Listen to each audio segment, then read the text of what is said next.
पिछले पार्ट में हमने देखा था कि सैंगी सभी को ये बोल रहा था कि उसका भाई उसे मारना चाहता है।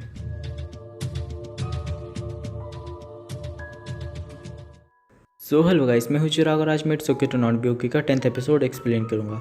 तो अगर आपने इसके पुराने एपिसोड्स नहीं देखे हैं तो ज़रूर जाकर चेकआउट करें। हमें सैंगजी दिखाया जाता है जो कि सो रहा था और इसके रूम के बाहर गैंगजी बैठा हुआ था। डायरेक्टर गैंगजी से बोलते हैं कि वो सैंगजी को यहीं पर रहने दे और वो बाद में उसे ले जा सकता है। उसके बाद गैंगजी हॉस्पिटल से बाहर चलने लगता है और वो काफ़ी देर तक आगे चलते जाता है और कॉमोनियंग भी इसके पीछे पीछे चलती रहती है। उसके बाद कॉमोनियंग नीचे गिर जाती है पर गैंगजी पीछे मुड़कर नहीं देखता। उस पर वो उसे चप्पल फेंक कर मारती है जो कि गैंगजी को लग जाता है। वो उसे कन्विंस करने की कोशिश करती है। कॉमोनियंग गैंगजी से बोलती है कि गैंगजी की कोई गलती नहीं है और वो ये भी बोलती है कि गैंगजी ने ही सैंगजी की जान बचाई थी। पर गैंगजी बोलता है, मैं सच में चाहता था कि मेरा भाई मर जाए। फिर कॉमोनियंग बोलती है कि इस गुनाह के बदले क्या तुम ज़िंदगी भर अकेले रहोगे। फिर गैंगजी कॉमोनियंग से पूछता है, आखिर उस दिन तुमने मेरी जान ही क्यों बचाई थी। उसके बाद गैंगजी वहाँ से चले जाता है। फिर हमें सैंगजी दिखाया जाता है जिसके रूम के बाहर कुछ पेशेंट गैंगजी के बारे में बुरा भला बोल रहे थे।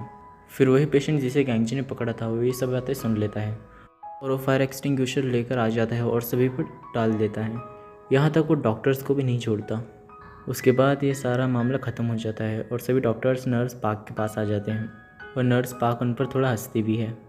फिर एक डॉक्टर बोलते हैं कि गैंगजी के बारे में कभी भी कुछ बुरा मत बोलना वरना पेशेंट में मार लेंगे। उसके बाद जूरी नर्स पार्क को पेशेंट पार्क की इन्फॉर्मेशन देती हैं।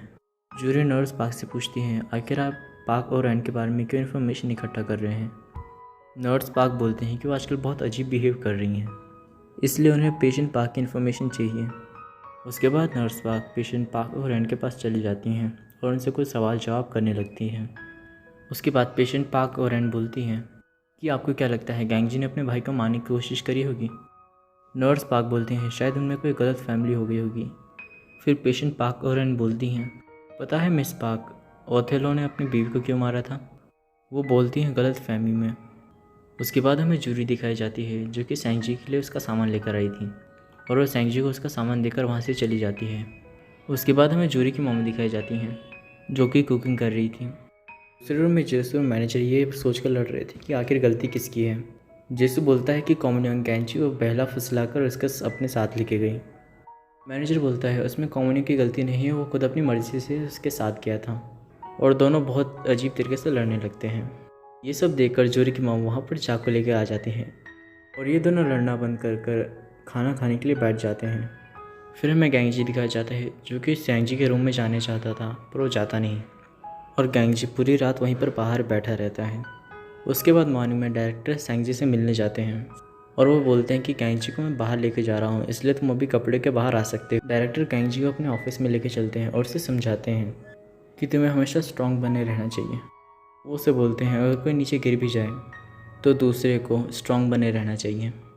वो बोलते हैं तुम दोनों एक दूसरे पर निर्भर हो। डायरेक्टर बोलते हैं हो सकता है भविष्य में सैंगजी तुम्हारे काम आ जाए। फिर गैंगजी डायरेक्टर से बोलता है मुझे लगा था कि सैंगजी सब कुछ भूल चुका होगा। डायरेक्टर बोलते हैं सैंगजी जैसे पेशेंट की याददाश्त काफ़ी अच्छी होती है। उसके बाद डायरेक्टर गैंगजी को अपना काम वापस से शुरू करने के लिए बोलते हैं। फिर हमें वही पेशेंट दिखाया जाता है जिसे गैंगजी ने पकड़ा था। मैं बार बार उसे पकड़ा था बोले जा रहा हूँ। उसका नाम जोंगजी है, सॉरी। जोंगजी ने उस केयरटेकर का हाथ पकड़ लिया था जिसने ये बात फैलाई थी और वहीं पर गैंगजी आ जाता है। तब जाकर वो पेशेंट उसे छोड़ देता है। उसके बाद गैंगजी उस केयरटेकर से बातें करने लगता है।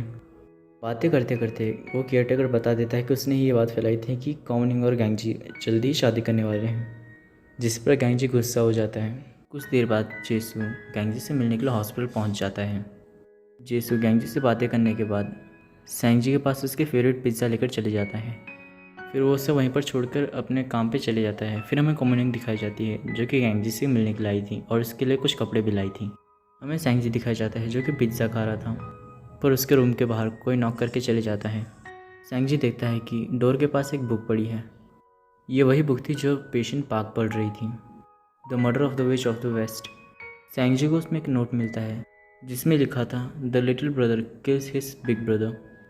नर्स पार्क सैंगजी को बुक पढ़ते हुए देख लेती हैं। उसके बाद नर्स पार्क काउंटर के पास चली जाती हैं जहाँ पर पेशेंट पार्क सैंगजी की ड्राइंग्स देख रही थी और नर्स पार्क पेशेंट पार्क को भी नोटिस करती हैं। फिर हमें कॉमनियंग और गैंगजी दिखाए जाते हैं। जो कि हॉस्पिटल के बाहर आ गए थे। कॉमिन्योंग बोलती है, मैं ये नहीं चाहती कि तुम ज़िंदगी भर अपने भाई का ख्याल रखते हुए गुजारो। कॉमिन्योंग गैंगजी से बोलते हैं कि मुझे पता है कि तुम मेरे साथ रहना चाहते हो। गैंगजी बोलता है नहीं। कॉमिन्योंग बोलती है, तुम चाहे जितना झूठ बोल लो पर तुम्हारी आंखें कभी झूठ नहीं बोलती। गैंगजी बोलता है, मैं सिर्फ एक सपना देख रहा था। वो बोलता है, ये सिर्फ मेरी गलती है, मुझे अपने भाई पर ध्यान देना चाहिए था। गैंगजी कॉमिन्योंग से बोलता है, प्लीज़ मेरी ज़िंदगी से चले जाओ। उसके बाद गैंगजी कॉमिन्योंग को वहाँ पर छोड़ के चले जाता है और कॉमिन्योंग वहाँ पर बहुत रोती है।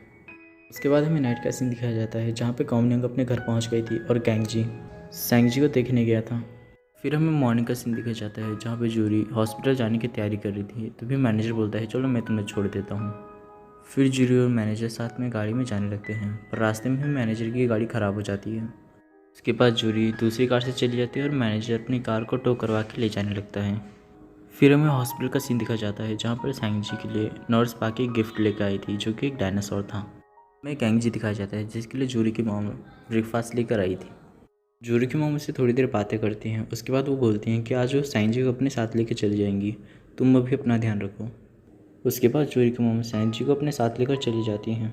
गैंगजी सैंगजी को जाते हुए देखता है। उसके बाद वहाँ पर जूरी आ जाती है और उससे बातें करने लगती हैं। वो उसे बोलती हैं, कई बार मतलबी होना गलत बात नहीं है। वो बोलती है, तुम सिर्फ अपनी खुशी के बारे में सोचो। उसके बाद गैंगजी जूरी से एक फेवर मांगता है और वो जूरी को कॉमिन्योंग के घर भेज देता है अपना सामान लाने के लिए। और जूरी रात को कॉमिन्योंग के घर पहुंच भी जाती है सामान लेने के लिए। फिर हमें नेक्स्ट सीन दिखाया जाता है जहां पर गैंगजी जूरी के घर पहुंच गया था और वो सैंगजी के रूम में जाता है। और जैसे ही गैंगजी सैंगजी के रूम में आता है, सैंगजी अपने आप छुप जाता है। उसके बाद गैंगजी सैंगजी से माफ़ी मांगता है जो कुछ भी उसने बचपन में किया था और जो कुछ भी उसने बचपन में बोला था उसके लिए। वो नीचे बैठकर रोने लगता है। उसकी बातें और उसकी आवाज़ सुनकर सैंगजी बाहर आ जाता है। उसके बाद सैंगजी गैंगजी को गले लगा लेता है और गैंगजी अच्छी तरीके से रोता है। फिर हमें कॉमिन्योंग और जूरी दिखाए जाते हैं जो कि साथ में ड्रिंक कर रही थी। और ड्रिंक करने के बाद जूरी की वही हालत हो जाती है जैसे मैनेजर के साथ हुआ था। जूरी उल्टी सीधी बातें करने लगती है और वो कॉमिन्योंग को जोर के सर पे मार देती है। उसके बाद वो बेहोश हो जाती है।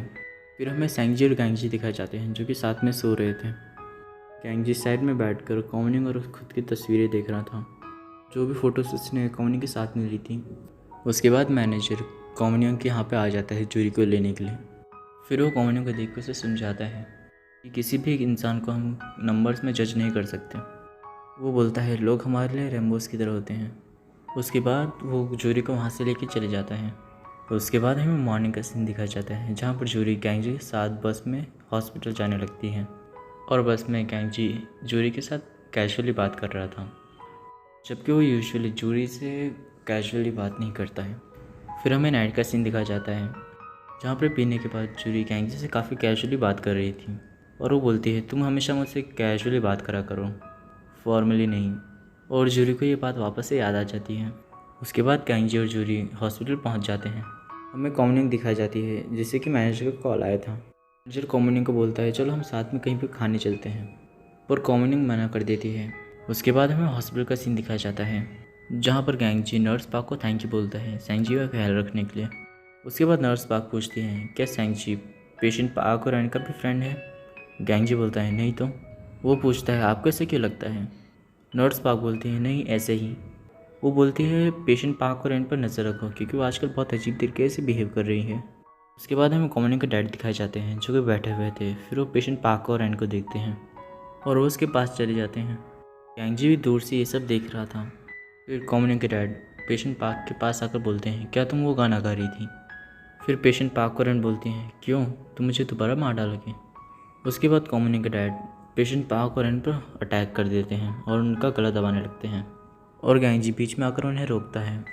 कॉमिन्योंग के डैड बोलते हैं, सभी मॉन्स्टर्स को मर जाना चाहिए। बोलते हैं कि कॉमिन्योंग को भी मर जाना चाहिए था, पर गैंगजी बोलता है, आपकी बेटी मॉन्स्टर नहीं है। और ये पूरा केस डायरेक्टर तो पहुंच जाता है। डायरेक्टर सारी बातों को ध्यान से सुनने के बाद ये बोलते हैं, या तो पाक और एंड कॉमिन्योंग की मॉम को जानती थी या तो वो खुद ही कॉमिन्योंग की मॉम है। ये सुनकर गैंगजी टेंशन में आ जाता है। फिर हमें नेक्स्ट सीन दिखाया जाता है जहाँ पे जूरी की मॉम अपने घर जा रही थी और रास्ते में ही उन्हें कॉमिन्योंग मिल जाती है। कॉमिन्योंग जूरी के घर खाना खाने आई थी। जूरी की मॉम उसे हैप्पी बर्थडे बोलती हैं क्योंकि कॉमिन्योंग ने जूरी की मॉम से कुछ ऐसा बनाने के लिए बोला था जिसे सिर्फ बर्थडे में पिया जाता है, जो कि एक सीवीड सूप था। फिर कॉमनिंग वहाँ पे खाने लगती है और वहीं पर मैनेजर आ जाता है। उसके बाद असिस्टेंट कॉमनिंग के लिए एक गाना गाने लगती है जो कि काफ़ी बुरा सॉन्ग था, जिसकी लिरिक्स कुछ इस प्रकार थी, आखिर आप पैदा ही क्यों हुई। ये देखकर कॉमनिंग काफ़ी गुस्सा हो जाती है और बोलती है, क्या तुम मरना चाहती हो। डिनर करने के बाद कॉमनिंग जूरी के घर के बाहर बैठ जाती है और वो सिगरेट पीने वाली थी कि मैनेजर आके उसकी सिगरेट तोड़ देता है। उसके बाद मैनेजर कॉमनिंग को एक गिफ्ट देता है। उसके बाद कॉमनिंग सैंगजी के पास चली जाती है और सैंगजी अंदर से दरवाज़ा बंद कर लेता है और वो दरवाज़ा नहीं खोल रहा था। तो कॉमनिंग बोलती है, अगर तुम दरवाज़ा नहीं खोलोगे तो मैं दरवाज़ा तोड़ दूँगी। वो मोबाइल से एक साउंड निकालने लगती है जिस पर सैंगजी दरवाज़ा खोल देता है। कॉमनिंग सैंगजी को मैंगजी वापस कर देती है और बोलती है, मुझे अब मैंगजी नहीं चाहिए, सैंगजी चाहिए। वो सब अपने साथ वापस चलने के लिए बोलती है, पर सैंगजी वापस आने से मना कर देता है और बोलता है कि तुम बहुत बड़ी झूठी हो। उसके बाद सैंगजी अंदर चले जाता है। फिर कॉमनिंग सैंगजी को बाहर से एक कहानी सुनाने लगती है। सैंगजी कॉमनिंग से बोलता है, मुझे कुछ नहीं चाहिए, और वो एक कागज़ फेंक देता है बाहर जिसमें कि उसने ड्राइंग करी थी, और कॉमनिंग वो कागज़ उठा लेती है। उसके बाद वो थोड़ी देर उससे बातें करती हैं बाहर बैठकर। फिर वो वापस अपने घर चले जाती है और उस पेपर को खोल के देखती है जिसे सैंगजी ने बाहर फेंक दिया था। फिर हमें हॉस्पिटल का सीन दिखाया जाता है जहाँ पर गैंगजी वापस अपने घर के लिए निकल रहा था। गैंगजी देखता है कि उसका कलीग जिसने ये बात फैलाई थी कि कॉमनिंग और गैंगजी शादी करने वाले हैं, उसके सर में चोट लगी हुई है। वो पूछता है, आखिर तुम्हें हुआ क्या है। वहीं पे बैठी नर्स बोलती हैं कि पेशेंट पाक और ने उसके सर पर पत्थर मार दिया है और इस कारण वो बेहोश हो गया था और अभी अभी से होश आया है। गैंगजी पूछता है, आखिर पाक और कहाँ पे हैं। जूरी बोलती है वो यहाँ से भाग चुकी है। फिर गैंगजी को याद आता है कि आज कॉमनिंग का बर्थडे है, तो शायद वो उसी की तरफ गई होंगी।